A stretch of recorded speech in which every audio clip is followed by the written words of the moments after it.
रहूं।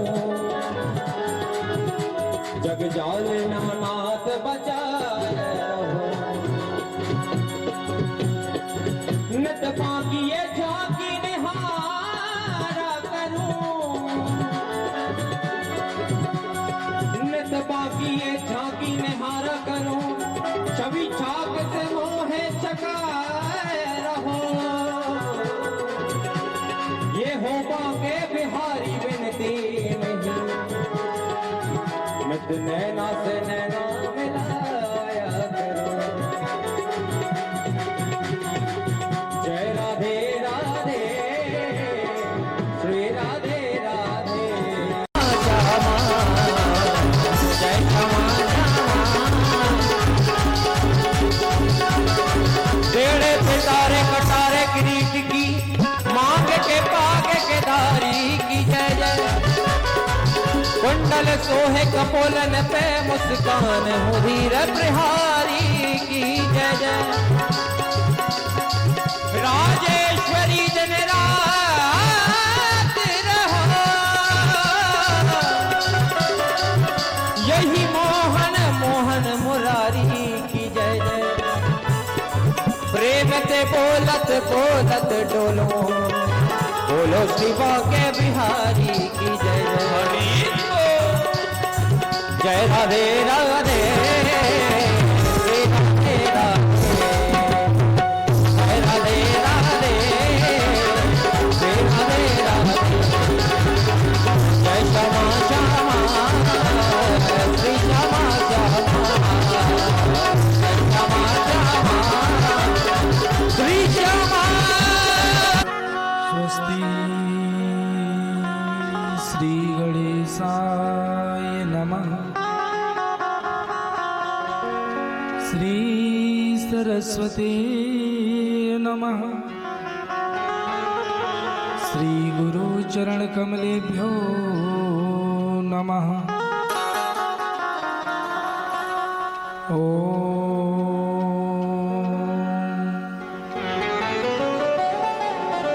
नमो भगवते वासुदेवाय। चैतन्यं शाश्वतं शान्तं व्योमातीतं निरञ्जनं बिन्दुनादकलातीतं तस्मै श्रीगुरुवे नमः। सदाशिवसमारम्भां शङ्कराचार्यमध्यमाम् अस्मदाचार्यपर्यन्तां वन्दे श्रीगुरुपरम्पराम्। वंशीविभूषितकरा नवनीरदावा। पीताम्बराधरणबिम्बफलाधरिष्ठा। पूर्णेन्दुसुन्दरमुखा दरविन्दनेत्रा। कृष्णात् परं किमपि तत्त्वमयं न जाने। यस्या किंच विभाति भूधरसुता। देवपदामस्तके भाले बालविदर्गर्ले चगरम्। यस्योरसिव्यालरा सोऽयं भूतिविभूषणः सुरवरः। सर्वाधिपः सर्वदा सर्वगतः शिवः शशिनिवः। श्रीशङ्करः पातु माम्। नीलाम्बुजश्यामलकोमलाङ्गं सीतासमारोपितवामभागं। पाणो महासायकचारुचापं नमामि रामं रघुवंशनाथं। नमामि रामं रघुवंशनाथं।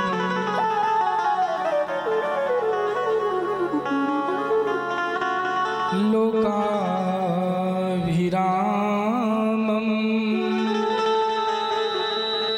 रणरङ्गधीरं राजीवनेत्रं रघुवंशनाथं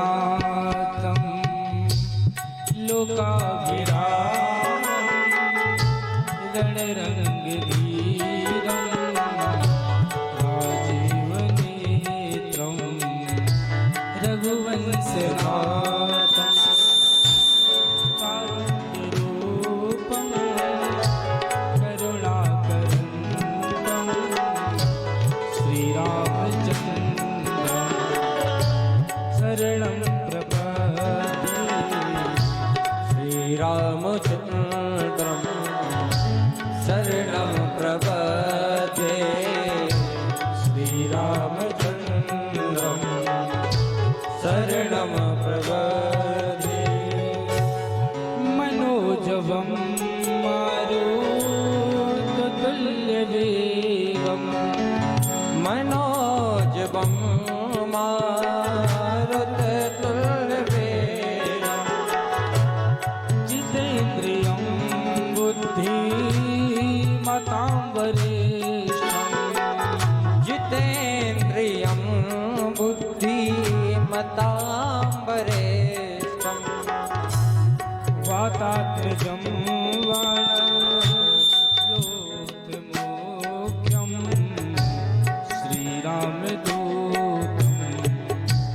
शरणं प्रपद्ये श्रीरामदूतं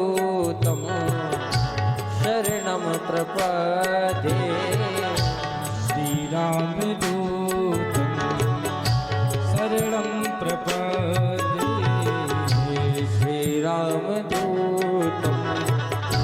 शरणं प्रपद्ये राधा साध्यं साधनं यस्य राधा मंत्रो राधा मंत्रदात्री च राधा सर्वं राधा जीवनं यस्य राधा राधा राधा वाचकं तस्य शेषं जगज्जननी आदिशक्ति सर्वेश्वरी श्री कृष्ण प्यारी श्री राधा रानी सरकार की श्री बांके बिहारी लाल की जय हो श्री सीता रामचंद्र भगवान की जय हो श्रीमद्भागवत महापुराण की जय हो जय जय श्री राधे।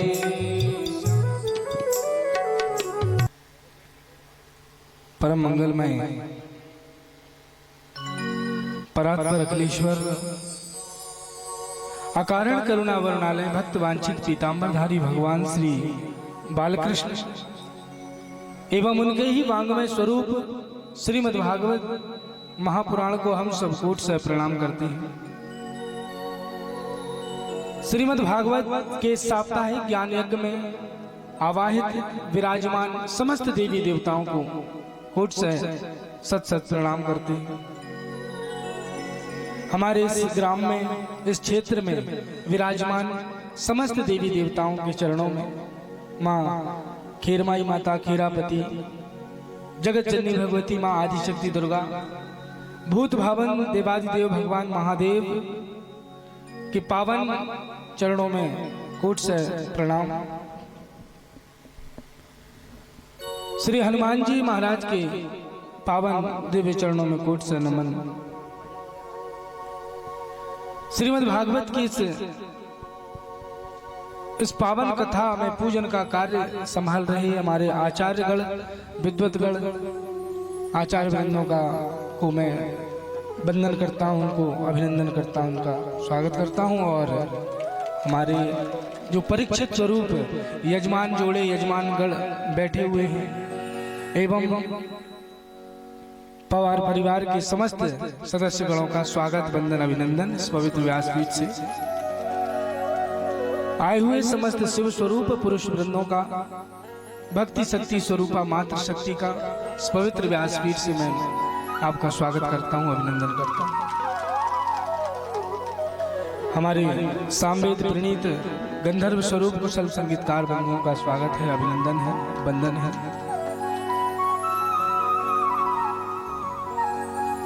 परम कृपालु, परम भक्त वत्सल, परमानंद भगवान श्री मन नारायण की असीम अनुकंपा, भगवान का पावन अनुग्रह जो आज हम सबके जीवन में श्रीमद् भागवत की कथा के रूप में प्रकट हुआ है हमारे ग्राम हीराबाड़ी में। हमारे इस क्षेत्र में जो धर्म की जो सकल लोक जग पावनी ऐसी त्रिवेणी प्रवाहित हो रही है, ऐसी गंगा हमारे इस ग्राम में प्रवाहित हो रही है, इस क्षेत्र में यह भगवान की असीम अनुकंपा है। ये श्रीमन नारायण प्रभु की अनुकंपा, उन्हीं का अनुग्रह है और निश्चित रूप से हमारे समस्त पुण्य कर्मों का ये फल है।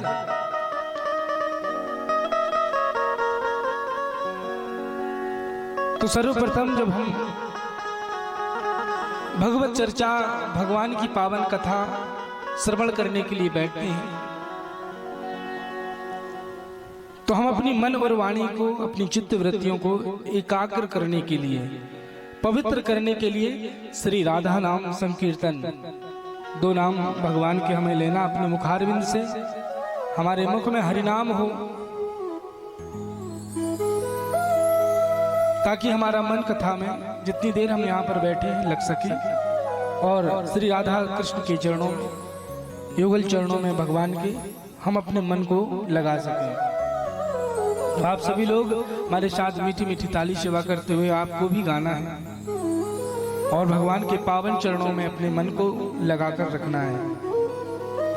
बोलिए श्री राधा रानी सरकार की जय हो, श्री वृंदावन बिहारी लाल की जय हो।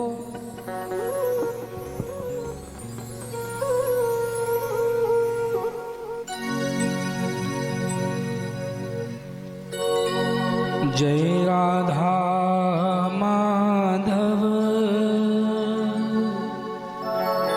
जय कुंज बिहारी, जय राधा माधव, जय कुंज बिहारी,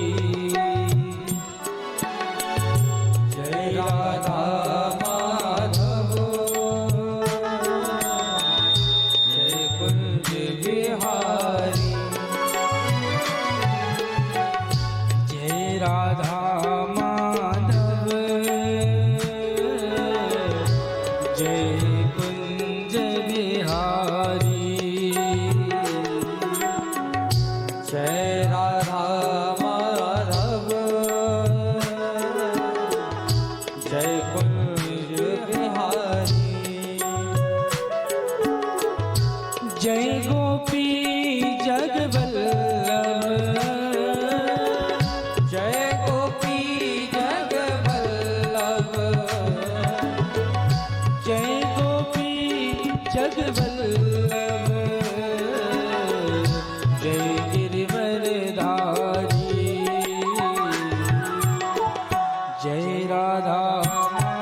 होता क्या है ताली बजाने में जिसको परेशानी हो रही हो तो वो दोनों हाथ ऐसे ऊपर करके और भाव के साथ राधा रमन जी का ध्यान करते हुए ऐसे मस्ती। यशोदानंदन ब्रज जन रंजन, यशोदानंदन ब्रज जन रंजन, यशोदानंदन ब्रज जन रंजन, यशोदानंदन ब्रज जन रंजन, यमुना तीर बनवारी, जय राधा माधव, जय कुंज बिहारी, जय राधा माधव, जय कुंज बिहारी, जय गोपी जगवल्लभ, जय गोपी जगवल्लभ, जय गोपी जगवल्लभ, जय गिरिवरधारी, जय राधा माधव, जय गिरिवरधारी, हरे रामा राम रामा हरे हरे कृष्णा हरे कृष्णा हरे कृष्णा हरे हरे, हरे रामा राम रामा हरे हरे, हरे कृष्णा कृष्णा कृष्णा हरे हरे, हरे रामा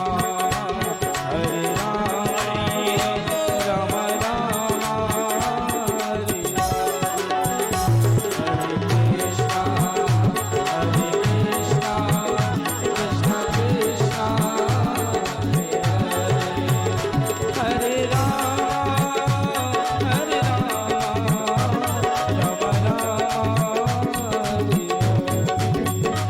हरे कृष्णा कृष्णा कृष्णा कृष्णा हरे हरे, हरे राम राम हरे हरे, हरे कृष्णा कृष्णा कृष्णा हरे हरे। ताली सेवा करते हैं दोनों हाथ से।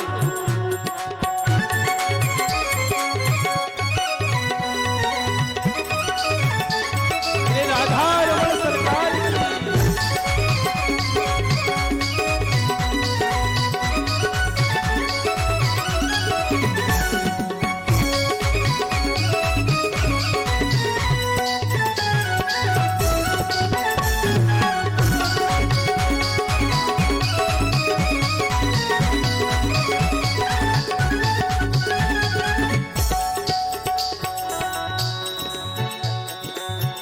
जय जय राधा रमन, जय जय राधा रमन, जय जय राधा रमन, जय जय राधा रमन, जय जय राधा रमन,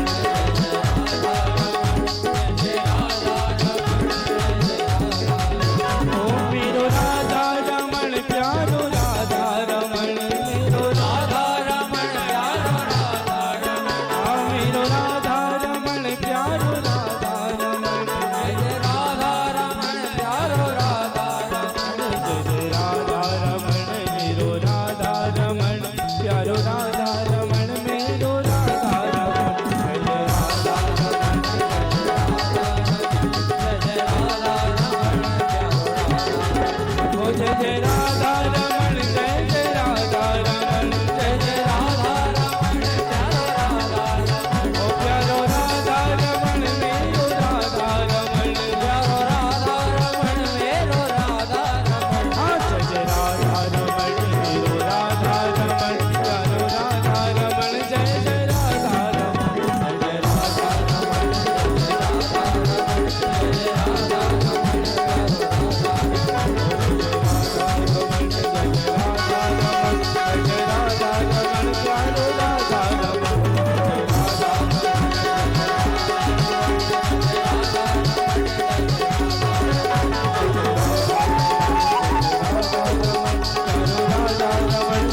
राधा रमण, जय जय राधा रमण, मेरो राधा रमण, प्यारो राधा रमण।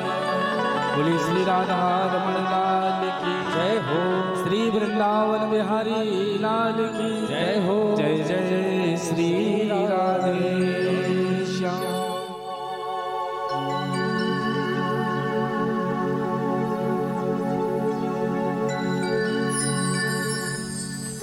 परम कृपालु भगवान श्रीमन नारायण किस पावन, इस अमृतमयी, इस दिव्य कथा को श्रवण करने के लिए आप हम सब यहाँ पर उपस्थित हुए। आज तृतीय दिवस की मंगलमयी अमृतमयी इस कथा, जो श्रीमद् भागवत आख्याय एवं प्रत्यक्ष कृष्ण एवं, जो भगवान का साक्षात प्रत्यक्ष भगवान का ही स्वरूप है भागवत ग्रंथ, जिनके कथा प्रसंगों को हम श्रवण करने के लिए यहाँ पर उपस्थित हुए हैं। भगवान की दिव्य, भगवान की जो भक्ति है, इस कथा को सुन करके साक्षात भक्ति हमारे हृदय में नृत्य करने लगे। ऐसी ये मंगलमयी कथा है, भक्ति विलासकारी। तो बड़े प्रेम के साथ में और भाव से हम इस दिव्य कथा को श्रवण करेंगे। कल हमने कथा का जो विश्राम हुआ था, प्रथम स्कंद की कथा कल पूर्ण हुई थी, और दूसरे स्कंद में हमने चकल कथा कहाँ विश्राम हुई थी, बताओ जरा, थोड़ा हमें याद दिला तो भूल गए, वहीं से फिर प्रारंभ करें। कल कथा कहाँ हमने छोड़ी थी? कल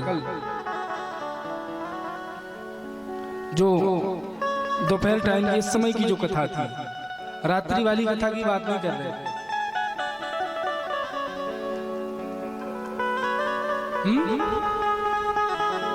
भूल गए?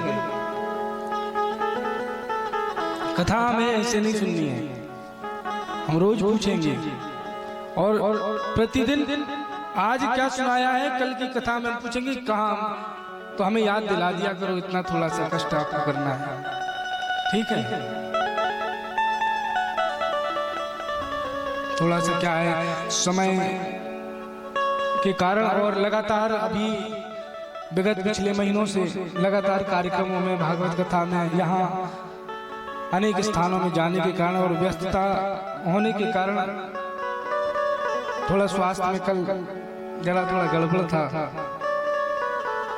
इस कारण जो है रात्रि की कथा जल्दी हमें करनी पड़ी।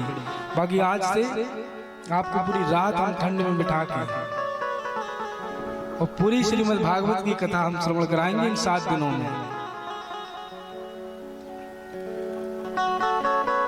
कमर कस के बैठना एकदम।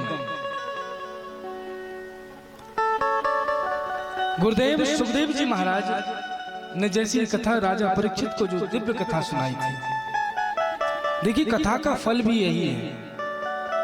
कथा का फल भी तभी है कि जब हम उस कथा को सुने तो उसे अपने जीवन में भी उतारें, वरना ऐसे तो हम फिर ने कितनी बार कथा सुन ली, कितनी न जाने कितनी बार अपने जीवन में हम सुन लेते हैं भागवत जी की कथा। जहां भी हो रही होती तो हम बैठकर सुनते ही, दूर संचार के माध्यम से, टेलीविजन के माध्यम से, मोबाइल फोन के माध्यम से हम सुनते रहते हैं अनेक महात्माओं संतों के प्रवचन। लेकिन उस कथा का फल यहाँ अगर हम बैठकर श्रवण कर रहे हैं तो उसका फल भी तभी है जब उसे हम अपने जीवन में उसके कुछ अंशों को उतारें, चरितार्थ करें हम अपने उन अंशों को।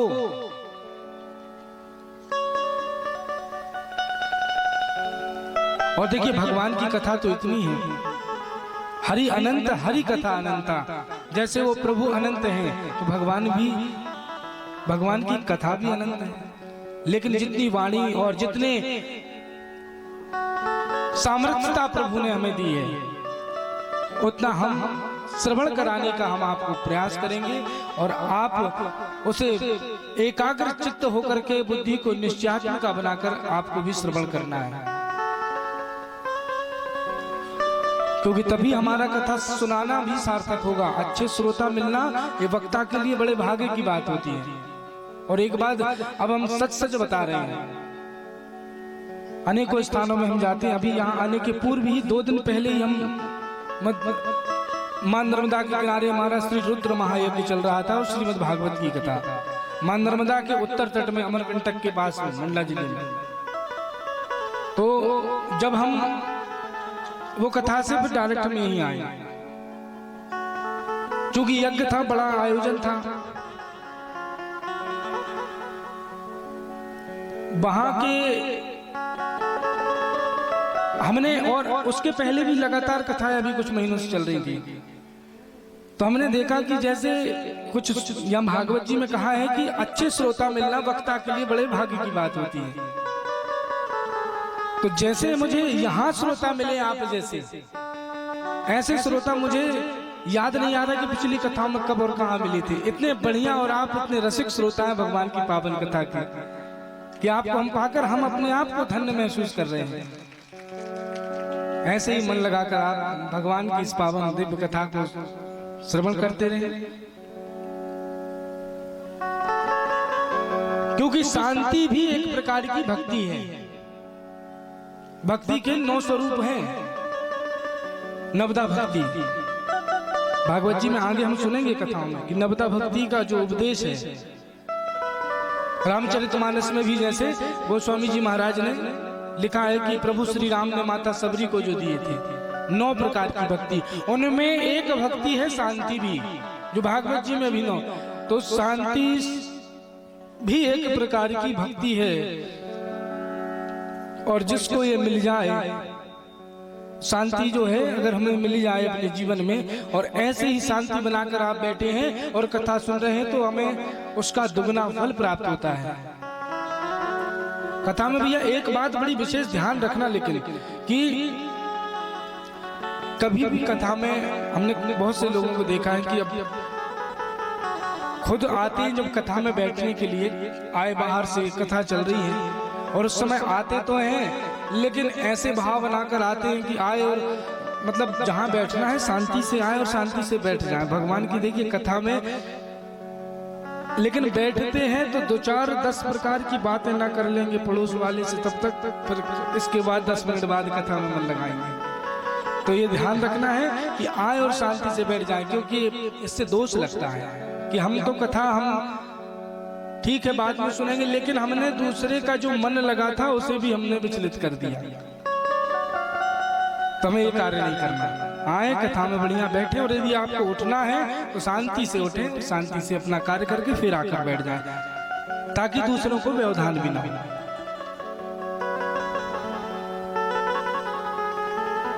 तो आज कल कथा हमने छोड़ी थी कि गुरुदेव सुखदेव जी महाराज ने जो प्रश्न किया था कि म्रियमाण व्यक्ति के लिए क्या कर्तव्य है, उसका उत्तर बताया। उत्तर क्या बताया था कि म्रियमाण व्यक्ति यानी जिसकी मृत्यु निश्चित है, उस प्राणी को क्या करना चाहिए। अब मृत्यु तो सबकी निश्चित है। ये प्रश्न केवल परीक्षित जी का नहीं है। सुखदेव जी महाराज कह रहे हैं कि ये प्रश्न परीक्षित तुमने अपने लिए नहीं पूछा है, ये प्रश्न सारे संसार का, हर एक प्राणी का प्रश्न है। क्योंकि 7 दिन मिले राजा परीक्षित जी को और 7 दिन मिले हैं समस्त प्राणियों को। हम सबको 7 दिन मिले हैं, जीवन के 7 दिन, सप्ताह के 7 दिन। तो ये हमें हमारे लिए क्या कर्तव्य है, क्या करना चाहिए जिससे हमारा जीवन का उद्धार हो जाए, इस भव सागर से हम पार हो जाएं, जिससे हमारी मुक्ति, जिससे हमारा मोक्ष हो जाए। तो कहा कि प्रत्येक श्वास में हर एक अपने कर्मों में भगवान नाम का सुमिरन हो, कि कर से करम करहूं विधि नाना, मन राखूं चाह कृपा निधाना। इस मन को भगवान के चरणों में लगा करके, और प्रत्येक श्वास में कहा गया है कि व्रत हम जैसे व्रत लेते हैं, जब तो व्रत, जब व्रत लेते हैं तो व्रत का मतलब क्या होता है? अब व्रत का मतलब है, व्रत माने उपवास। उपवास का अर्थ मालूम है आप लोगों को? रखते तो हम एकादशी का व्रत, सोमवार का व्रत। उपवास का मतलब होता, उप माने समीप, निकट, और वास का मतलब बैठना, यानी परमात्मा के निकट बैठने का नाम उपवास है। अब यदि आप ध्यान देना, संसार के लिए यदि आप व्रत रखोगे तो संसार के जितने भी व्रत है ना, वो संसार को देने वाले हैं। संसार के जितने व्रत हैं, संत कहते हैं कि संसार के व्रत हम रहते हैं, वो संसार को ही देने वाले होते हैं। इसलिए हमें कहा, नालो नाम गिनकर उसका जो बेहिसाब देता है। हमारा तो हर श्वास में, हर सांस में प्रभु आपका स्मरण हो, आपका सुमिरन हो। कि सांसों की माला सुमिरूं में सीताराम, सांसों की माला पे सांसों की सिमरूं में सीताराम, सांसों की माला पे सांसों सिमरूं में सीताराम, सांसों की माला। अरे नालो नाम गिनकर उसका जो हिसाब देता है कि श्वास श्वास पर कृष्ण भजो वृथा, श्वास जनिक होए ना जाने ये श्वास की फिर आवन होए ना होए। इसलिए हर श्वास में भगवान का स्मरण हो। गुरुदेव सुखदेव जी महाराज कह रहे हैं राजा परीक्षित से कि राजन, यहाँ देखिए ये उपाय बताया, फिर अपने मन को स्थिर कैसे रखा जाए, ये भी हमने बताया था कथा में कि सुखदेव जी महाराज कह रहे हैं परीक्षित जी से कि जितासनो जित श्वासो जित संगो जितेंद्रिय, अपने आसन को जीतो, श्वासों पर विजय प्राप्त करो, अपना संग अच्छा रखो और अपनी इंद्रियों पर संयम रखो। ये जो है मन को एकाग्र करने के साधन है। अब ध्यान देना, आज ऐसा श्रेष्ठ उपदेश गुरुदेव सुखदेव जी महाराज राजा परीक्षित को दे रहे हैं। तो परीक्षित ने कहा यहाँ पर कि मन जो है गुरुदेव बड़ा चंचल है। मन को यदि हम भगवान नाम में लगाना भी चाहे तो नहीं लगता। आप लोग यहाँ पर बैठे ईमानदारी से बिल्कुल हाथ उठाना, यहाँ बिल्कुल बेईमानी नहीं दिखाना है ना, वो सब देख रहे हैं। इसलिए ईमानदारी से वही हाथ उठाएंगे कि जिसने गुरु दीक्षा ली हो, अपना गुरु बनाया हो जीवन में, जिसने गुरु दीक्षा ले ली हो वही हाथ उठाएंगे। ठीक है, अब नीचे कर लीजिए। अब आप लोग बताइए, जिन्होंने हाथ उठाया था, गुरु दीक्षा जिन्होंने ले ली है, गुरु मंत्र मिला होगा आपको। अब कितने लोग हैं जो उस गुरु मंत्र का नित्य प्रतिदिन जाप करते हैं? अब हाथ उठाएं। अब भैया क्या फायदा आपका गुरु दीक्षा लेने का? ऐसी दीक्षा लेकर के इससे क्या प्रयोजन है? जब गुरु जी के द्वारा प्रदत्त मंत्र, अच्छा जितने लोगों ने हाथ उठाया था जो जाप करते हैं, अच्छा ईमानदारी से बताना कितनी माला करते हो? ऐसे करके बताओ। 5 माला, 1 माला, 1 माला, 2 माला, वो मैया कह रही 2 माला। अच्छा कुछ लोगों को हमने देखा है कि ठीक है 1 माला, 2 माला, 5 माला करते हैं। अब जब माला करने बैठते हैं हम, तो माला में जब जो गुरुजी ने मंत्र दिया है, गुरु मंत्र का जब माला लेकर जाप कर रहे हैं भगवान नाम का, तो उस समय देखा होगा आपने कि नींद बहुत आती है। माला करने बैठो तो ऐसी नींद आएगी, आंखें बंद एकदम, और माला लेकर बैठो, 1 माला नहीं हो पाएगा, 3-4 बार मुंह खुल जाएगा। भगवान का नाम लेने में आपको निद्रा आ रही है, आलस आ रहा है। अच्छा एक बात बताओ, हम अपने परिवार को, अपनी पत्नी, अपने पति, अपने बच्चों को का कभी माला में ना उनका नाम लेकर उन्हें याद करते हैं क्या? नहीं करते ना कि मेरी पत्नी, मेरी पत्नी, मेरे बच्चे, मेरे बच्चे, ऐसा तो नहीं कहते। लेकिन इसके बाद भी 24 घंटे हमें अपने परिवार की, अपने परिवार के सदस्यों की याद बनी रहती है। बोलो जरा, बनी रहती है कि नहीं? माला में हम उनका नाम भी नहीं ले, फिर जब उनकी याद बनी रहती है, क्यों? क्योंकि हमारा मन, हमारा चित्त जो है वो परिवार के प्रति, हमारा प्रेम उसके प्रति है। ठाकुर जी के प्रति प्रेम होता तो फिर माला में नींद क्यों आता? उनकी भी याद बनी रहती है। एक सेठ जी थे, हम कथा करने गए थे, संजू भैया बाहर डिंडोरी के पास में कथा चल रही थी, तो वो आए तो हमसे कहने लगे, महाराज जी आपने पिछली बार जब कथा की थी और एक मंत्र दिया था गुरु दीक्षा लेते समय, जब हमने ली थी आपसे, तो वो मंत्र का मैं जाप करने बैठता तो हूँ, लेकिन बहुत नींद आती है। शिकायत उसने की। हमने कहा, सेठ जी एक बात बताओ, माला करने में भगवान नाम का एक एक माला के दाने सरकाने में आपको नींद आती है, ये बताओ नोट गिनने में नींद आती है कि नहीं? बोले, महाराज जी पूरी रात गिनते रहे तो ना आएगी नींद। रे भैया, क्यों? क्योंकि आपका आसक्ति, आपका प्रेम वहां है। ठाकुर जी से उतनी आसक्ति जिस दिन हो जाएगी, उस दिन उनका नाम भी पूरी रात लेते रहोगे तो नींद नहीं आएगी। लेकिन एक बार प्रेम करना होगा उनके चरणों के प्रति। भगवान कहते हैं, मामे भी प्रपदंते माया में ताम तरंतिते। श्रीमद् भागवत में गुरुदेव सुखदेव जी महाराज वर्णन कर रहे हैं परीक्षित जी से कि राजन, माया से बचना यदि चाहते हो तो भगवान श्री कृष्ण कहते हैं कि माया से पार पाना यदि जो चाहता है उसे मेरी शरण में आना होगा, उसे माधव की शरण में आना होगा। मामे भी प्रबधन्ते माया में ताम तरंतिते। ये वैष्णवी, ये दुस्तर माया उस जीव का फिर कुछ नहीं करती। एक बार कबीरदास जी महाराज गंगा जी में स्नान करने, ब्रह्म मुहूर्त का समय था, प्रातः काल 4 बजे, और जा रहे थे गंगा जी स्नान करने। तो कबीरदास जी ने देखा कि एक झोपड़ी में एक बुढ़िया माई, अच्छा पुराने जमाने में गेहूं पीसने के लिए या कुछ भी पीसने के लिए ये इलेक्ट्रॉनिक चक्कियां नहीं चलती थी, वो हाथ वाली चक्की, तो उससे वो बुढ़िया माई जो है गेहूं के उसमें दाने डालती और चक्की जो चलाती तो पीस रही थी। तो कबीरदास जी ने देखा, देखकर कबीरदास जी और उनकी आंख भर आई, रोने लगे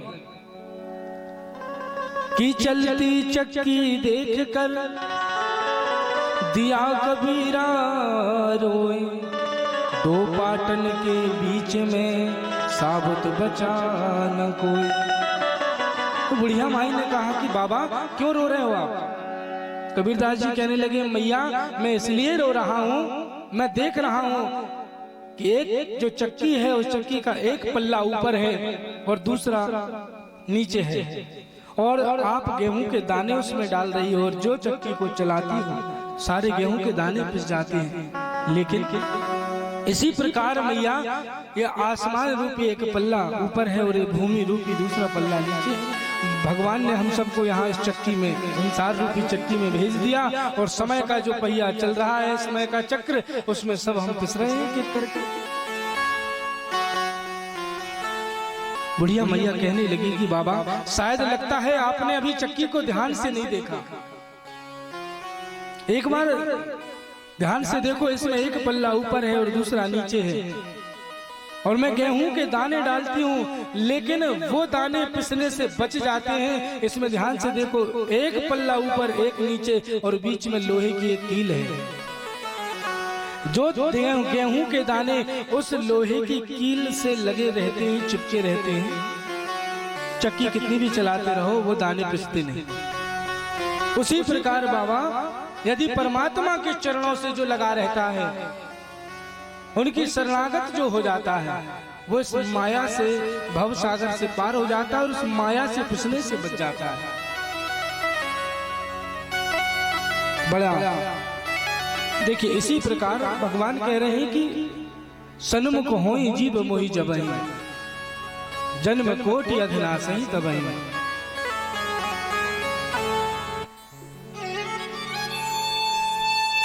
गुरुदेव सुखदेव जी महाराज से राजा परीक्षित ने कहा कि गुरुदेव, भगवान ने जब ये सारी सृष्टि की रचना कैसे की, तो ध्यान देना, इस संपूर्ण सृष्टि में सबसे पहले केवल जल था। और जल जो था, जल को केवल पूरी पृथ्वी में जल था, पूरी सृष्टि में। और जल को संस्कृत में क्या कहते हैं? नीर। अच्छा, नीर अब हो गया है शब्द। पहले संस्कृत का जो शुद्ध शब्द है वो था नार, अपभ्रंश शब्द हुआ उसका नीर।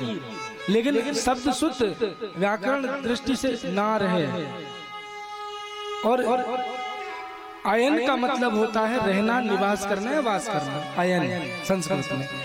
तो नार में जो अयन करे यानी जल में जो वास करे वो नारायण, वही नारायण है।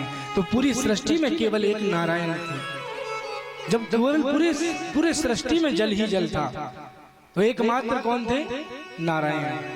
और भगवान नारायण के ही नाभि से उन्होंने एक सुंदर कमल का पुष्प प्रस्फुटित हुआ, निकला, और उसी सुंदर कमल में ब्रह्मा जी की उत्पत्ति हुई। ब्रह्मा जी की उत्पत्ति हुई। ब्रह्मा जी को भगवान नारायण ने 4 श्लोकों में भागवत सुना दी, जिसे चतुश्लोकी भागवत कहते हैं। ध्यान से सुनना आप जी, 4 श्लोक जिसमें भगवान नारायण ने ब्रह्मा जी को सबसे पहले सुनाई, चतुश्लोकी भागवत। और यही 4 श्लोकों के आधार पर, यही 4 श्लोक ब्रह्मा जी ने किसे प्रदान की? किनको दी? अपने देवर्षि नारद जी को प्रदान की।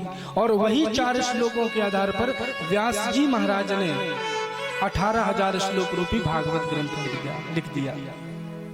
उन्हीं को आधार बनाकर 4 श्लोकों को 18,000 श्लोकों की रचना की। अब वो 4 श्लोक कौन से हैं? बड़े सावधानी से और मन लगाकर इसके श्रवण करेंगे हम सब। जो भगवान नारायण ने ब्रह्मा जी को उत्पन्न करके और सबसे पहले उनको 4 श्लोक प्रदान किए। अहमेवा समेवाग्रे नान्यधत सत सत परम पश्चादहम यदि तच्चियो अविशिष्येत सोऽस्म्यहम् ऋते अर्थ यत प्रतीयेत न प्रतीयेत चात्मनि तद विद्यादात्मानो मायां यथाया भासु यथा तमः यथा महन्ति भूतानि भूतेषु चावचेष्वनु प्रविष्टानि प्रविष्टानि तथा तेषु न तेष्वहम् एतावदेव जिज्ञासं तत्त्वजिज्ञासुनु आत्मनः अन्वयव्याकिरेकाभ्यां यतस्यात् सर्वत्र सर्वदा।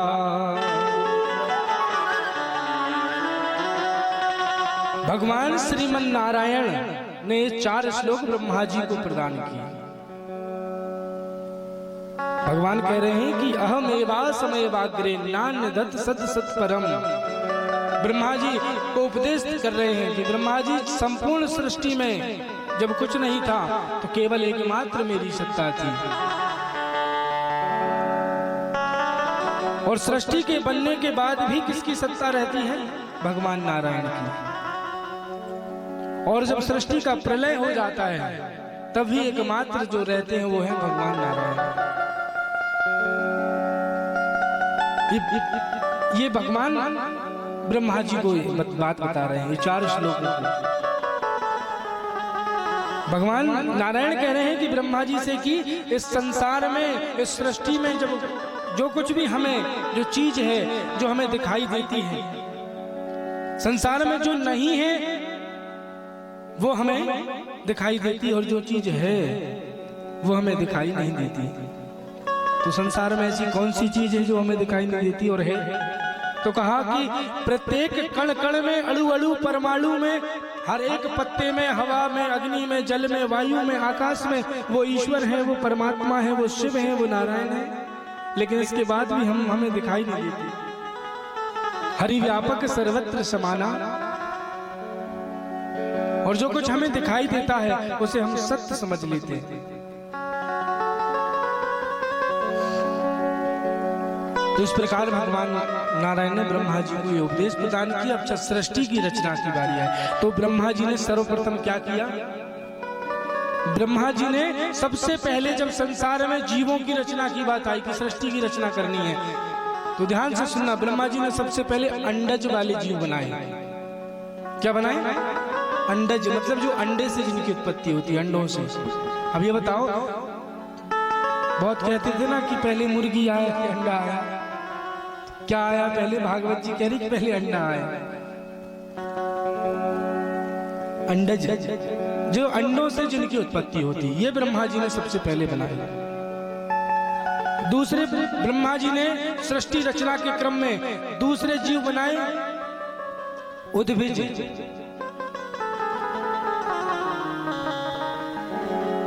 उद्भिज मतलब जो भूमि से निकलते हैं, ये पेड़ पौधे, जितनी वनस्पतियां हैं, सब्जियां हैं, ये सब की उत्पत्ति, ये भी जीव हैं, ये जीवात्माओं में ही आते हैं। इनकी उत्पत्ति ब्रह्मा जी ने उद्भिज के रूप में की। स्वेदज मतलब जिनकी उत्पत्ति गंदगी में होती है, कीड़े मकोड़े, छोटे छोटे सूक्ष्म जीव, इनकी उत्पत्ति की। इसके बाद जरायुज। जरायुज जितने भी पशु जानवर हैं, पक्षी हैं और भी,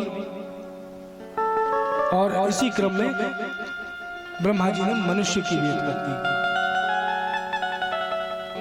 अच्छा, अब बहुत ध्यान से सुनना, ब्रह्मा जी ने जब सृष्टि रचना की तो सबसे ब्रह्मा जी ने सबकी उम्र बराबर रखी थी। यहाँ जरायुज वाले क्रम में मनुष्य की उम्र भी ब्रह्मा जी ने 40 साल दी पहले। कितनी प्रदान की? जोर से बोलो, 40 साल। उसी क्रम में पशु और जानवरों की भी 40 साल दी थी। तो कुत्ते की भी 40 साल दी, गधे की भी 40 साल, उल्लू की भी 40 साल, पक्षियों की और भी 40 साल। तो ब्रह्मा जी जब ये सृष्टि रचना कर दी, उम्र का सबको बता दिया कि भैया 40 साल आपको प्रदान किए हैं। तो इतने में गधा पहुंचा भगवान नारायण के पास सीधे। कहा, प्रभु नारायण नारायण। भगवान ने कहा, हाँ गधे क्या हो गया? तो कहा, प्रभु आपने मेरी उम्र 40 साल मुझे दे दी।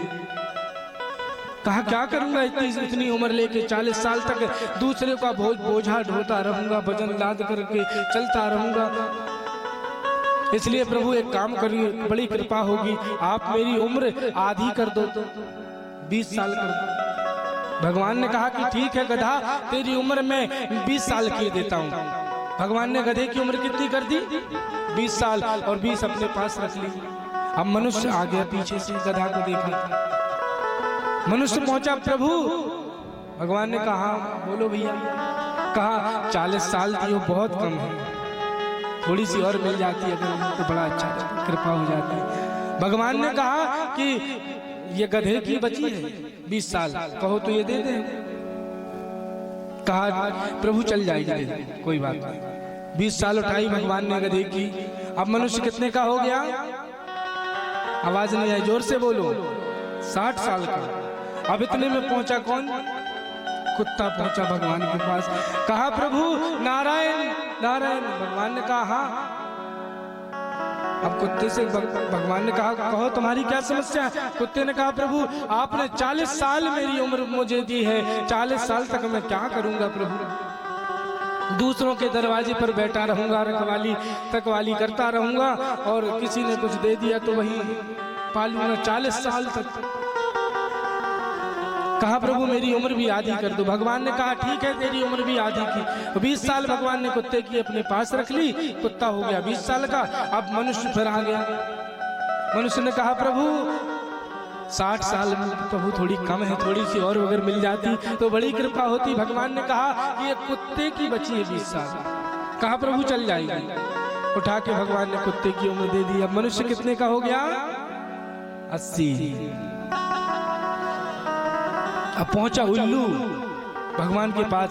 भगवान नारायण से प्रार्थना की, प्रभु आपने मेरी उम्र 40 साल तो दी है, लेकिन मैं दिन में मुझे दिखेगा नहीं कुछ भी, रात्रि में मैं देखूंगा, रात्रि में क्या देखूंगा प्रभु? उल्टा पेड़ों पर लटका रहूंगा, इतनी सारी उम्र का क्या करूंगा? आधी कर दो, बड़ी कृपा हो जाएगी। भगवान ने कहा ठीक है, तेरी उम्र भी 20 साल और 20 अपने पास रख ली,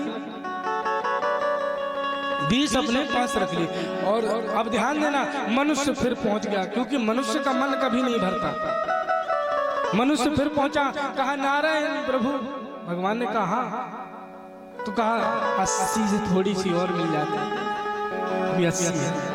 भगवान ने कहा कोई बात नहीं, लेकिन ये मेरे पास उल्लू की बची है भैया 20 साल। कहा प्रभु चल जाएगी, ठीक है कोई बात नहीं। भगवान ने उठाई उल्लू की 20 साल की उम्र, मनुष्य को दे दी। अब बोलो जरा कितने का हो गया मनुष्य? हाँ 100 का। लेकिन वास्तविक उम्र कितनी है मनुष्य की?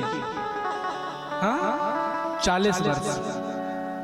भगवान ने जो वास्तविक उम्र दी है 40 वर्ष। और ध्यान देना, मनुष्य अपनी असली जिंदगी 40 साल तक ही जीता है। 40 साल की उम्र तक ही, क्योंकि उसकी वास्तविक उम्र है 40 वर्ष। 40 साल तक बड़े आनंद के साथ अपनी जिंदगी जीता है। और 40 के बाद फिर किसकी लगी है बोलो जरा? हाँ गधे की। तो गधे जैसे महाराज, गधा क्या करता है? जैसे बोझा ढोता है। उसी प्रकार परिवार का पूरा जिम्मेदारियों का बोझ ढोने के लिए 40 के बाद, जब तक बेटे बेटियों को पढ़ा लिखा न ले, मकान बनवा लें, ये कर लें वो कर लें, इनकी शादियां करना है, बच्चों की शादी, उनको पढ़ाना लिखाना, विवाह करवाना, सब कुछ। अच्छा 60 का जब हो जाएगा, कितने का? 60 का जब हो जाएगा, तो 60 के बाद तो सरकार भी रिटायर कर देती है। तो रिटायरमेंट, तब जब बोलो जरा जोर से कि 60 के बाद किसकी लगी है? कुत्ते की। अब कुत्ते की लगी है 60 के बाद। अब बाबूजी हो गए, पिताजी रिटायर। कहा बच्चों ने, बेटों ने, बहुओं ने कि पिताजी आप व्यर्थ में परेशान अब मत हुआ करो, अब आप आराम करो बढ़िया घर में, कहीं आपको आने जाने की आवश्यकता नहीं है, सब कुछ बच्चे सब लगे हैं, सब संभाल लेंगे, आप बढ़िया आराम करो। और घर के बाहर हॉल में बढ़िया दरवाजा के पास में बढ़िया पलंग लगा दिया, पिताजी आराम कर रहे हैं। अब भोजन की थाली वहीं लाके बहुओं ने लाकर दे दी। किसकी लगी है? कुत्ते की लगी है अभी 60 के बाद। तो जहाँ कुत्ता कहाँ रहता है, भोजन लाकर हम दे देते हैं। वैसे ही हालत अब महाराज, कौन आ रहा है कौन गया वो पूरा देखता रहता है। घर के बाहर से कौन निकल रहा है, कौन कब खेत से आया, कौन कितने बजे क्या कर रहा है, कोई काम धंधा है नहीं। अब 60 से 80 साल के बाद महाराज, अब बोलो जरा किसकी लगी 80 के बाद? उल्लू की। अब बेटों ने बड़े बड़े डॉक्टरों के यहाँ पिताजी को लेकर गए और कहा कि डॉक्टर साहब पिताजी को जो है रात में नींद नहीं आती, बहुत परेशान करता है रात भर। अब 8 बजे भोजन तो दे देते हैं, 8 बजे भोजन करके 9 बजे सो जाते हैं, और 9 बजे सोते हैं और 12 बजे रात में फिर जाग जाते हैं, और ऐसे बैठे रहते पलंग में उल्लू जैसे देखते रहते हैं पूरी रात। अब डॉक्टर साहब ने दवाइयां दी, इंजेक्शन दिया, लेकिन अब आराम कहाँ से लगे? अब डॉक्टर साहब को कौन बताए कि भैया उल्लू की लगी है? तुम्हारा ये उम्र का निर्धारण ब्रह्मा जी ने किया। अच्छा, भगवान ब्रह्मा जी ने, विधाता ने, ब्रह्मा जी ने सब कुछ दे दिया। मनुष्य का निर्माण हुआ, सृष्टि की रचना हुई और सबको दे दिया सब कुछ, लेकिन 6 चीजें अपने पास रखी भगवान ने। जानते हो, विधाता ने, ब्रह्मा जी ने 6 चीजें अपने पास रखी, वो नहीं दी। कौन कौन सी है वो 6 चीजें? हानि लाभ जीवन मरण, यश अपयश विधि। हानि कि आपको व्यापार करना आपके हाथ में है, बिजनेस करना आपके हाथ में है, लेकिन उससे हानि होगी कि लाभ होगा, ये विधाता के हाथ में। अच्छे से समझ लेना। जन्म लेना तो जन्म तो आपने ले लिया, और जीवन जीना आपके हाथ में, लेकिन जीवन जिसने दिया है वो आपके हाथ में नहीं है, वो विधाता के हाथ में, जिसने आपको जीवन दिया है, जन्म दिया। अब जन्म मिल गया और आपकी मृत्यु कैसे होगी, कब होगी, कहां होगी, ये भी भगवान ने अपने पास रखा है। अब महाराज कितने भी आप अच्छा देखना, कई कई 2 माले की बिल्डिंग से भी गिरकर बच जाते हैं, और कई महाराज खाट से पलंग से लुढ़क के भी चले जाते हैं। तो ये विधाता की हानि लाभ जीवन मरण यश अपयश विधि हाथ। तो इस प्रकार विधाता ब्रह्मा जी ने इस सृष्टि की रचना की। बोलिए वृंदावन बिहारी लाल की जय। श्रद्धा रखो जगत के लोगों, अपने दीनानाथ पर, लाभ हानि जीवन और मृत्यु सब कुछ उसके हाथ है। मारने वाला है भगवान, बचाने वाला है भगवान, मारने वाला है भगवान, बचाने वाला है भगवान, मारने वाला है भगवान, बचाने वाला है भगवान, मारने वाला है भगवान, बचाने वाला है भगवान।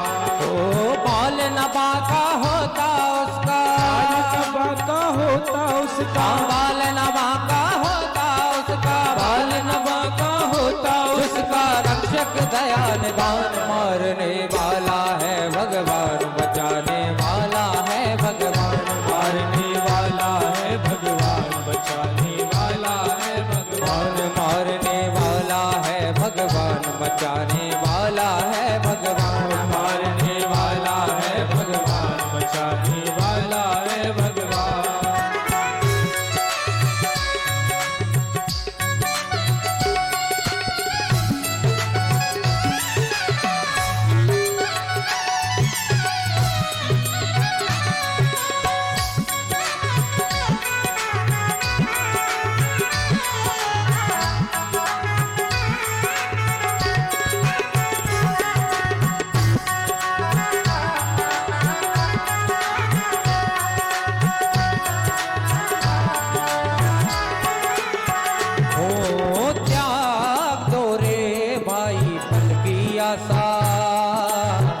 स्वार्थ बिना प्रीत जोड़ो, त्याग दो रे भाई फल की आशा, स्वार्थ बिना प्रीत जोड़ो।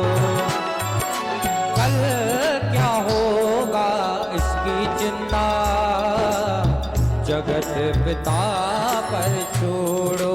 हो कल क्या होगा इसकी चिंता, जगत पिता पर छोड़ो।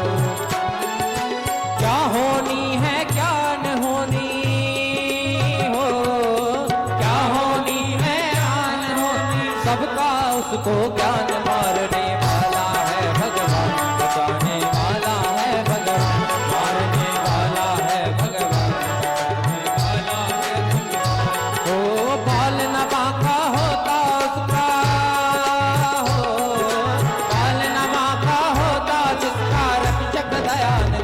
मारने वाला है भगवान, बचाने वाला है भगवान, मारने वाला है भगवान, बचाने वाला है भगवान।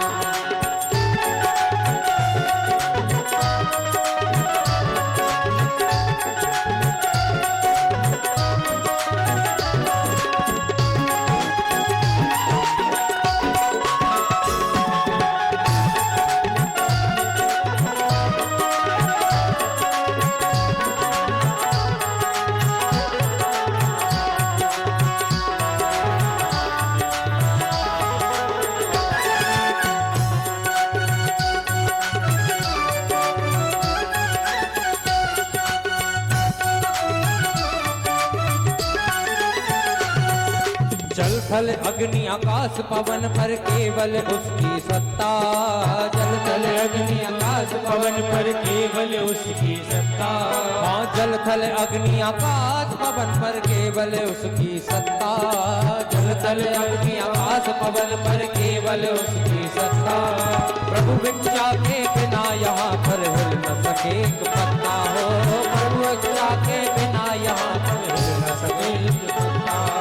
उसी का सोचा यहाँ पे होता हो, उसी का सोचा यहाँ पे होता। उसकी शक्ति महान, मारने वाला है भगवान, बचाने वाला है भगवान, मारने वाला है भगवान, बचाने।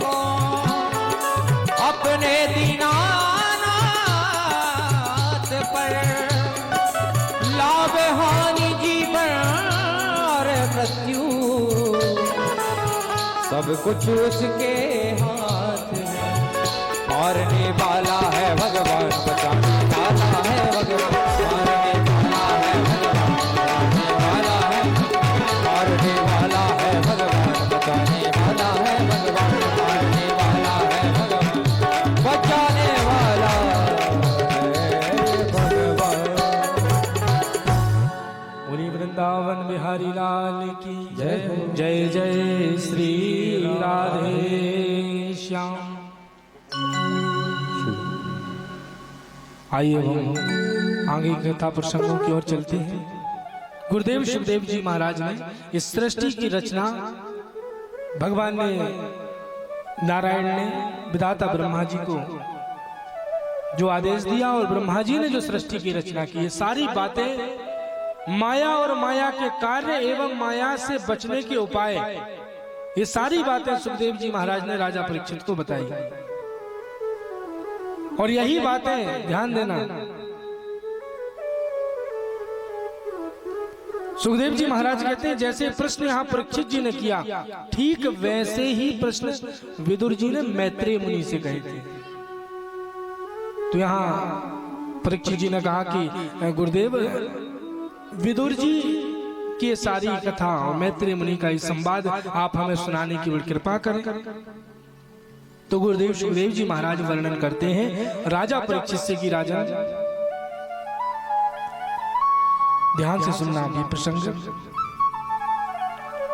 सुखदेव जी महाराज कहते हैं परीक्षित, जब पांडवों के साथ कौरव अत्याचार कर रहे थे, जब लाक्षागृह में उनको जलाने का षड्यंत्र रचा जा रहा था, अनेक प्रकार के षड्यंत्र रचे जा रहे थे पांडवों के खिलाफ कौरवों के द्वारा, तब इन सब षड्यंत्र को, इन अत्याचारों को देखते हुए और विदुर जी महाराज जो कि उस राज्य के महामंत्री हैं, तो वो धृतराष्ट्र के पास आते हैं और विदुर जी ने धृतराष्ट्र के सम्मुख हाथ जोड़कर कहा कि राजन, आज मैं आपके पास एक इस नगर के, इस राज्य के महामंत्री होने के नाते से नहीं आया हूं। आज मैं आपके पास आपके भाई होने के नाते से नहीं, बल्कि एक सामान्य नागरिक होने के नाते से मैं आपसे ये कहने आया हूं कि आपके जो पुत्र हैं वो पांडवों के साथ जो अत्याचार कर रहे हैं उन्हें आप रोकिए। आपके पुत्रों ने इतने षड्यंत्र रचे पांडवों के खिलाफ, ऊपर से जो आपका पुत्र दुर्योधन है, आप उसे रोकिए क्योंकि सारे षड्यंत्र वही कर रहा है।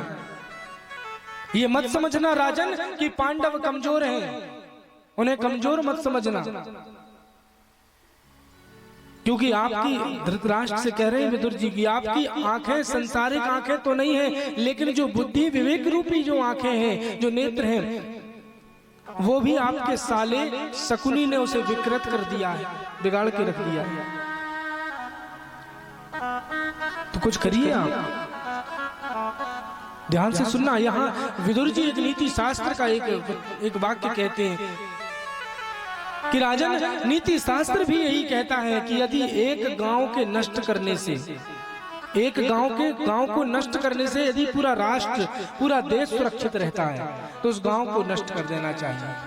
ये नीति शास्त्र का वचन है, बहुत ध्यान। यदि पूरा देश बच रहा है यदि, और इसी प्रकार यदि गांव में से एक मकान को अलग कर देने से यदि पूरा गांव सुरक्षित रहता है तो गांव से उस मकान को अलग कर देना चाहिए। और ठीक उसी प्रकार यदि घर में, परिवार में किसी एक सदस्य को अलग करने से यदि पूरा परिवार सुरक्षित रहता है तो उस परिवार से एक सदस्य को अलग कर देना चाहिए। नीति शास्त्र कहती है ये बात।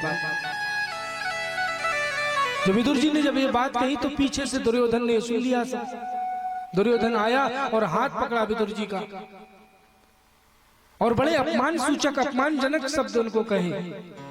कहा कि मैं आज ही आपको इस राज्य के जो पद आपको मिले हैं उससे निष्कासित करता हूं और आप तत्काल इसी क्षण इस राज्य से निकल जाइए, इस महल से निकल जाइए। विदुर जी महाराज मुस्कुराते हुए अपनी पत्नी विदुरानी को साथ में लिए और महल से निकल जाते हैं। उस राज्य से बाहर जाकर एक सुनसान जगह में एक बढ़िया पर्णकुटी बनाई। दोनों पति पत्नी वहीं रहते हैं, विदुर विदुरानी, और भगवान का नित्य भजन, उनका ध्यान करते हैं। एक दिन विदुर जी महाराज एक नदी में स्नान कर रहे थे तो अचानक से उन्हें ये बात पता चली लौटते समय नदी से कि कल हस्तिनापुर नगर में, कल द्वारिकाधीश श्री कृष्ण कल आने वाले हैं, उनकी रथ यात्रा, नगर यात्रा निकलने वाली है। तो विदुर जी बड़े प्रसन्न हो गए, दौड़ते हुए आए, अपनी पत्नी विदुरानी से कहने लगे, अरे सुनती हो, जिनके इतने समय से हम, जिनके दर्शन के लिए हम प्रतीक्षा करते रहे, कल उनकी नगर यात्रा हमारे नगर हस्तिनापुर में आ रही है। और ना जाने मुझे ऐसा क्यों लग रहा है कि प्रभु द्वारिकाधीश कल हमारे द्वार में भी आएंगे, इसलिए कुछ हो सके तो भोजन की व्यवस्था कर लेना। तो विदुरानी कहती है कि अरे वो द्वारिका के राजा हैं, द्वारिकाधीश हैं, 56 प्रकार के भोजन को खाने वाले, उनको प्राशन करने वाले हैं। वो हमारे घर में, यहाँ झोपड़ी में, यहाँ जंगल में हम उनको क्या खिलाएंगे। तो विदुर जी ने कहा कि तुम देख लेना कैसे करना है, मैं तो जा रहा हूं उनके दर्शन करने। और विदुर जी महाराज वहां से चल दिए हस्तिनापुर की ओर। अब दूसरे दिन यहाँ देखिए दुर्योधन ने कपटता पूर्ण मैत्री का परिचय देते हुए, यानी अंदर से कपट है और बाहर से दिखा रहे हैं मित्रता, तो वो वाला परिचय देते हुए दुर्योधन ने पूरे नगर को साज सज्जा इतना सजवाया है, वंदनवार तोरण लगवा दी, नगर के दोनों तरफ जो घर बने हुए हैं उनकी छत पर लोगों को खड़ा कर दिया कि कल द्वारिकाधीश जब आए तो पुष्पों की उन पर बरसात करना। मार्ग के दोनों तरफ नर नारी खड़े हैं द्वारिकाधीश पर पुष्पों की वर्षा करने के लिए। भगवान की रथ यात्रा जब निकली तो उसी भीड़ में विदुर जी भी खड़े हुए हैं। तो भगवान रथ में बैठे थे, लोग पुष्पों की उन पर वर्षा कर रहे थे। तो प्रभु कभी यहाँ देखते लोगों में, कभी यहाँ देखते, मानो उनकी नजरें, उनकी निगाहें किसी को ढूंढ रही हों। और अचानक से मेरे गोविंद की जैसी ही नजरें, उनकी जैसे ही निगाहें विदुर जी की तरफ जाती हैं और विदुर जी को देख करके भगवान के चेहरे पर एकदम मंद मंद मुस्कान और एकदम एक टक देखने लगते हैं, मानो भगवान की नजरें विदुर जी को ही खोज रही थी। जैसे जैसे रथ यात्रा महल के समीप पहुंची, भगवान उतरे और उतर करके दुर्योधन स्वागत के लिए खड़ा था। तो दुर्योधन से कहने लगे, दुर्योधन मैं यहाँ पर द्वारिका के राजा की हैसियत से नहीं आया हूँ, मैं तो यहाँ एक संदेश वाहक, एक शांति दूत बनकर आया हूँ, संदेश लेकर। भगवान ने जब ये बात कही तो दुर्योधन कहने लगा कि केशव कौन सा संदेश? कहा कि एक बात बताओ दुर्योधन, पांडव कौन है तुम्हारे? कहा भाई है। अच्छा भाई है तो भाई होने के नाते से आधा राज्य उन्हें भी मिलना चाहिए। फिर जितनी तुम्हारे पास जमीन है, जितना राज्य है, उसमें से आधा हिस्सा पांडवों को देना चाहिए, मिलना चाहिए। लेकिन कोई बात नहीं दुर्योधन, आधा हिस्सा आधा राज्य मत दो, पांडवों को 5 गांव की जमीन उन्हें आप प्रदान कर दो। जैसी ये बात सुनी दुर्योधन बड़ी जोर से चिल्लाकर कहता है, सूच ग्रेव न दास्यामी बिना युद्धेन केशवः। हे केशव, तुम आप 5 गांव की जमीन कह रहे हो, एक सुई के बराबर के नोक की बराबर भी जमीन में उन्हें नहीं दूंगा बिना युद्ध किए। ध्यान से सुनना। तो पीछे से धृतराष्ट्र ने हाथ पकड़ा दुर्योधन का, कहा वो अतिथि मेहमान बनकर आए हैं हमारे घर में, और अतिथि के साथ मेहमान के साथ ऐसा व्यवहार नहीं किया जाता, बैठ जाओ शांति से। दुर्योधन बैठ गया। कहा केशव आप भी विराजो, लेकिन ये राजनीति, ये राजपाट, ये सब चर्चाएं बाद में होंगी। अभी हमारी माँ ने, गांधारी ने अपने हाथों से जो है आपके लिए 56 प्रकार के भोजन मैंने बनवाया, 56 प्रकार के व्यंजन बनवाया हूं, आइए चलिए प्राशन करिए। तो भगवान श्री कृष्ण मुस्कुराकर कहते हैं दुर्योधन से कि दुर्योधन ध्यान से सुनना। भगवान ने कहा कि दुर्योधन भोजन किसी के भी घर में, किसी के भी घर में 2 परिस्थितियों में किया जाता है। कौन कौन सी कंडीशन होती हैं, 2 परिस्थितियां? श्री कृष्ण जी कहते हैं दुर्योधन से कि पहली परिस्थिति, जो भोजन करा रहा है उसके मन में, उसके हृदय में आपके लिए प्रेम होना चाहिए, स्नेह होना चाहिए। यदि प्रेम स्नेह नहीं है तो उस घर में कदापि भोजन नहीं करना चाहिए। अच्छा, दूसरी परिस्थिति, या भोजन करने वाला भूख से अत्यधिक पीड़ित तो भूखा हो, तो फिर ये सब नहीं देखा जाता कि प्रेम है कि स्नेह है कि नहीं है, भैया अभी तो भूख लगी है। 2 परिस्थिति, या भूखा हो भोजन से, या दूसरा भोजन कराने वाले के मन में आपके प्रति प्रेम हो, स्नेह हो। तो भगवान श्री कृष्ण कह रहे हैं कि दुर्योधन मैं जानता हूं कि तुम्हारे मन में मेरे प्रति कोई आदर, कोई स्नेह, कोई प्रेम नहीं है। और दूसरी बात, मैं भूखा भी नहीं, तो भोजन करने का सवाल ही नहीं। और प्रभु वहीं आसन से उठे और सब पूरी भीड़ बैठी हुई थी और भगवान निकल गए। वहीं उसी भीड़ में विदुर जी भी बैठे थे। अब विदुर जी को भी नहीं पता, किसी को नहीं पता कि द्वारिकाधीश श्री कृष्ण कहाँ चले गए, और रथ में भी नहीं बैठे भगवान, और सीधे पहुंच गए कहाँ, विदुर जी की झोपड़ी में, जहाँ विदुर जी तो यहाँ है, उनको भी नहीं पता। वहाँ विदुरानी घर में अकेली थी। जाकर के द्वार खटखटाया, कहा काकी काकी द्वार खोलो, मैं आ गया। और जैसे ही विदुरानी ने यह आवाज सुनी, स्नान करके वस्त्र बदल रही थी, जैसे तैसे वस्त्रों को लपेटा और दरवाजे पर पहुंची। और जैसे ही विदुरानी ने द्वार खोला है, सामने द्वारिकाधीश श्री कृष्ण प्रभु खड़े थे। उनको देख करके विदुरानी के नेत्रों से आंसुओं की धार, वो प्रेम के आंसू, स्नेह के आंसुओं की धार गिरने लगी। और वो जैसे आंसू गिरे, एक टक निहारने लगी, एक टक देखने लगी। गुरुदेव सुखदेव जी महाराज कहते हैं परीक्षित जी से कि हमारे मन में भी, हमारी भक्ति में भी इतना बल होना चाहिए, हम जो भक्ति करते हैं उसमें भी इतनी ताकत होनी चाहिए कि जैसे विदुर जी और विदुरानी के घर में प्रभु गए और उनका दरवाजा खटखटाया खुद स्वयं जाकर, उसी प्रकार हमारी भक्ति में भी ये बल होना चाहिए कि एक दिन भगवान हमारे घर में भी आकर के द्वार खटखटाएंगे। बोलिए वृंदावन बिहारी लाल की जय हो। कि आज हरि आए विदुर घरे पाहुणा, आज हरि आए विदुर घरे पाहुणा, आज हरि विदुर घर पावना, आज हरि आए विदुर घर पावना, आज हरि आए विदुर घर पावना, आज हरि आए विदुर घर पावना, आज हरि आए, आज हरि आए विदुर घरे पाहुणा, आज हरि आए विदुर घर पावना, आज हरि आए विदुर घरे पावना, आज हरि आए विदुर घर पावना, आज हरि आए विदुर घरे पावना।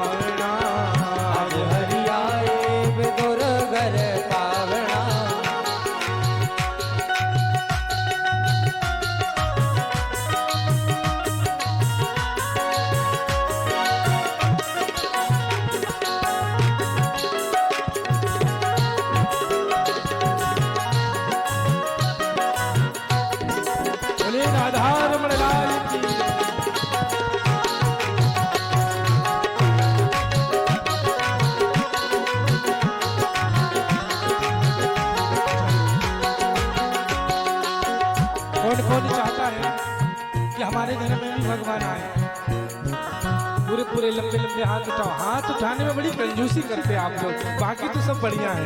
ये हाथ किसने दिए? कौन ने दिया है हाथ? इन्होंने दिए ना, देने के लिए तो उठवाते हैं। दिखाया करो कि हाँ प्रभु हम बैठे हैं, हमारे घर आना। कौन कौन बुलाना चाहता हमारे ठाकुर जी को घर में? विदुर नहीं घर की विदुरानी, विदुर नहीं घर की विदुरानी, विदुर नहीं घर की विदुरानी, विदुर नहीं घर की विदुरानी।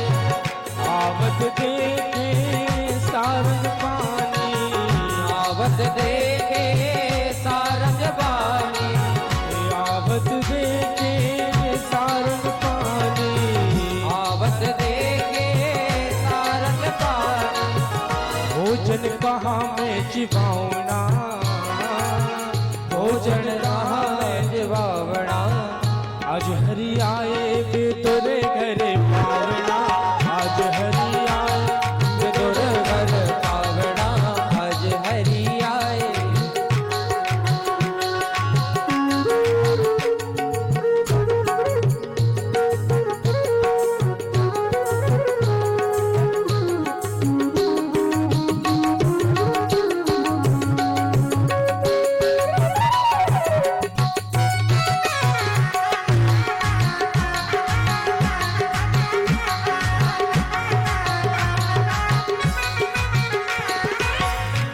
और काकी विदुरानी से भगवान कहते हैं कि काकी ऐसी बाहर खड़ी रखोगी क्या, बैठने के लिए नहीं कहूंगी? तो विदुरानी कहती है, अचानक से ध्यान आया कि मैं भूल ही गई, सो तो बुद्ध खो गई विदुरानी, भगवान को ही बस देखने में लगी। और अंदर से गई झोपड़ी से एक लकड़ी के एक चौरंग एक चौकी लेकर के आंगन में आ गई, और आंगन में ला करके एक कोने में रख दी, साफ सुथरी देख के कि प्रभु यहाँ बैठे। भगवान जैसे ही वहां पर बैठने के लिए गए,